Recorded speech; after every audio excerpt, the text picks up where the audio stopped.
Vamos à ministração da palavra de Deus, 1 Reis. Eu quero falar um pouco sobre o profeta Elias nessa manhã. 1 Reis, no seu capítulo 19, eu vou estar lendo a partir do verso 8 aqui, versículo 8. 1 Reis 19, versículo 8. Levantou-se, pois, e comeu, e bebeu, e com a força daquela comida caminhou 40 dias e 40 noites até Horebe, o monte de Deus. E ali entrou numa caverna e passou ali a noite, e eis que a palavra do Senhor veio a ele e lhe disse: Que fazes aqui, Elias? E ele disse: Tenho sido muito zeloso pelo Senhor, Deus dos exércitos, porque os filhos de Israel deixaram o teu concerto, derribaram os teus altares e mataram os teus profetas à espada. E eu fiquei só e buscam a minha vida para me atirarem. E ele lhe disse: Sai para fora e põe-te neste monte perante a face do Senhor. E eis que passava o Senhor como também um grande e forte vento, que fendia os montes e quebrava as penhas diante da face do Senhor. Porém o Senhor não estava no vento, e depois do vento um terremoto. Também o Senhor não estava no terremoto, e depois do terremoto um fogo. Porém também o Senhor não estava no fogo. E depois do fogo uma voz mansa e delicada. E sucedeu que, ouvindo a Elias, envolveu o seu rosto na sua capa e saiu para fora, e pôs-se à entrada da caverna, e eis que veio a ele uma voz que dizia: Que fazes aqui, Elias? Que fazes aí, Elias? O que você está fazendo da sua vida? Eu quero trazer essa palavra ao seu coração hoje. O que você está fazendo da sua vida? Talvez o Senhor está olhando para você, aonde quer que você esteja, e perguntando para ti: O que fazes aí? O que você está fazendo da sua vida? Você sabe que uma virada de chave na minha vida foi quando eu era jovem, muito jovem ainda, e eu me encontrei uma vez com uma pessoa, e ela olhou para mim e falou assim: O que está acontecendo com você? Eu perguntei: Por quê? Ela falou assim: Em todos os ambientes que eu vou, onde você está, eu tenho até medo da sua pessoa, e eu saio e vou embora. E naquele dia parece que deu um estalo em mim, e eu falei: O que eu estou fazendo na minha vida? E eu estava me afundando verdadeiramente num mundo que Deus não tinha para mim, em coisas que Deus não tinha para mim, em planos que Deus não tinha para mim, em projetos que Deus não tinha para mim. E aquele dia então era como se Deus estivesse usando a vida daquela pessoa para falar: O que você está fazendo com a sua vida? E eu e você precisamos refletir o que nós estamos fazendo na nossa vida. Os dias estão passando, a nossa vida é passageira. Nós sabemos pela Bíblia que a nossa vida ela é breve, a nossa vida é como a erva que nasce de manhã, vem o sol, bate nela, chega à tarde, a erva já se secou. É assim nossa vida. No Salmo 90, Moisés fala que se a nossa vida durar 70, 80 anos, já é canseira, já é enfado. Então nós precisamos refletir um pouco hoje a respeito da nossa vida. E olhando para a vida desse profeta Elias, que havia tido uma vitória muito grande aqui, ele havia vencido profetas de Baal aqui, ele havia reparado o altar do Senhor, ele havia verdadeiramente visto o povo ali em grande clamor, gritando: Só o Senhor é Deus, só Deus é o Senhor. E a palavra de Deus diz que a mão do Senhor era sobre Elias. Mas ainda assim chegou um momento na vida de Elias, no capítulo 19, em que ele pede em seu ânimo a morte. Ele estava tão angustiado na sua alma, que ele pediu a morte para Deus. Ele falou: Já basta, Senhor, toma agora a minha vida, pois eu não sou melhor do que os seus pais. E ele deitou-se ali e dormiu debaixo de um zimbro, e um anjo tocou e disse: Levanta e come. E ele comeu ali um pão cozido com braços e deitou novamente. O anjo novamente o tocou e disse: Elias, levanta e come, porque muito comprido te será o caminho. Então, o que você está fazendo da sua vida? O que eu estou fazendo da sua vida? O que estamos fazendo na nossa vida? Porque aquele que nos chamou, aquele que nos alistou, ele é fiel e justo para nos dar força, para nos dar sabedoria, para conduzir os nossos passos, ainda que muitas vezes nós nos sintamos fracos, ainda que muitas vezes nós nos sintamos impotentes, ainda que muitas vezes nós nos sintamos incapazes de fazer algo para o Senhor. E aí entra o contexto que eu li aqui. Daí Elias se levantou e comeu e bebeu, e com a força daquela comida ele caminhou 40 dias e 40 noites até Horebe, o monte de Deus. É interessante que a palavra de Deus veio até ele, e o Senhor fez uma pergunta: Elias, o que fazes aqui? Ele falou: Senhor, eu tenho sido zeloso, Senhor, mas o povo se desviou e eu fiquei só, estão buscando a minha vida para tirarem. E a primeira coisa que eu quero falar para você hoje aqui, no versículo 11, Deus falou assim: sai para fora e põe-te nesse monte perante a face do Senhor. Primeira coisa, primeiro conselho que eu quero dar para você hoje: apresente-se a Deus.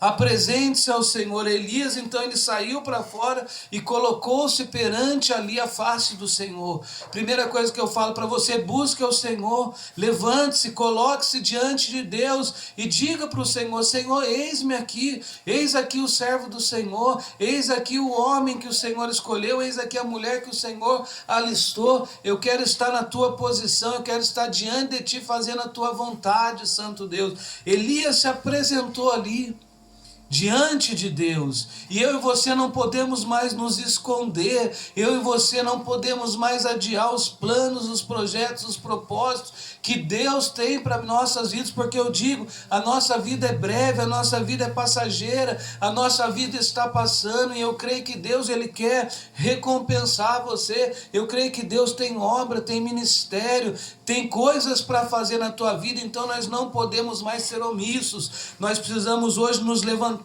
nós precisamos hoje sair e precisamos nos apresentar perante a face do Senhor e compreender quando Deus estiver falando conosco. Porque o Senhor passava ali também um forte vento, mas o Senhor não estava no vento. O Senhor passava ali também um terremoto, mas o Senhor não estava no terremoto. O Senhor passava ali e passava também um grande fogo, mas o Senhor não estava no fogo. Mas depois do fogo, uma voz mansa, uma voz delicada falava com Elias, bradava ao coração de Elias. E é assim que o Espírito Santo vai falar contigo, é assim que Deus quer falar com você.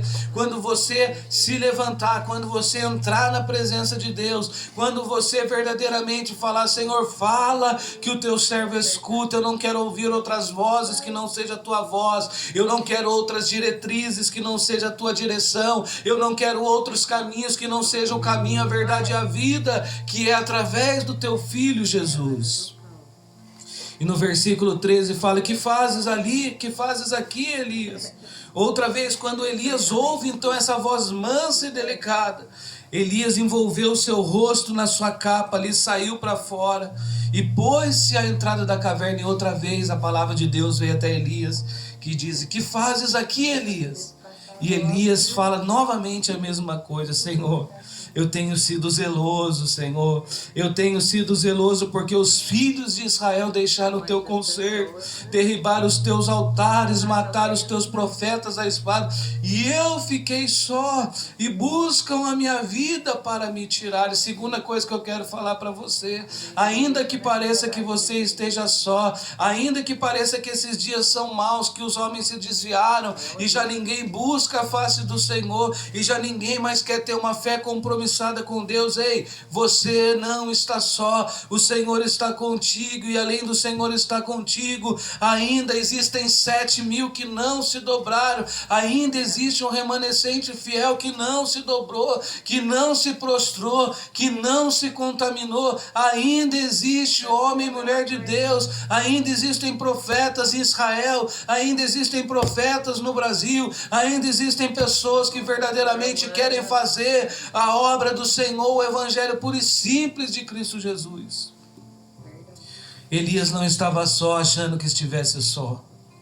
Elias estava com medo, mas Deus estava fortalecendo ele, Deus estava alimentando ele. Ei, por essa palavra o Senhor está te alimentando, por essa palavra o Senhor manda eu te lembrar: você não está só. Eu fiz em Israel 7.000 que não se dobraram, Elias. Eu fiz em Israel 7.000 que não se dobraram, Elias. Ainda existe um remanescente fiel. Terceira coisa que eu quero falar para você nessa breve ministração: ainda tem obra a ser realizada na tua vida, ainda tem obra a ser realizada na minha vida. Por mais que muitas vezes nós estejamos fracos, nós temos que ser como Paulo hoje: quando estou fraco é que sou forte, quando estou fraco é que o poder de Deus se aperfeiçoa na minha vida. Deus ainda tem obra para realizar através da tua vida, como eu disse aqui para minha amiga Lívia, como Deus tem usado as nossas vidas nos cultos online para sarar pessoas, para curar enfermidades, para libertar, para restaurar. Sabe por quê? Porque Deus usa a vida dos seus servos para abençoar a vida de outras pessoas. Tanto é que Deus falou assim para Elias no versículo 15: vai, Elias, volta pelo teu caminho para o deserto de Damasco, vem e unge a Azael, rei sobre a Síria, unge também Jeú, filho de Ninsi, como rei de Israel, e unge também Eliseu, filho de Safate, de Abel-Meloá, ungirás profeta em teu lugar. Deus mandou Elias ungir 2 reis e um profeta, porque Deus ainda tinha obra para fazer na vida de Elias. E Deus ainda tem obra para fazer na vida do seu povo, na vida do seu remanescente fiel.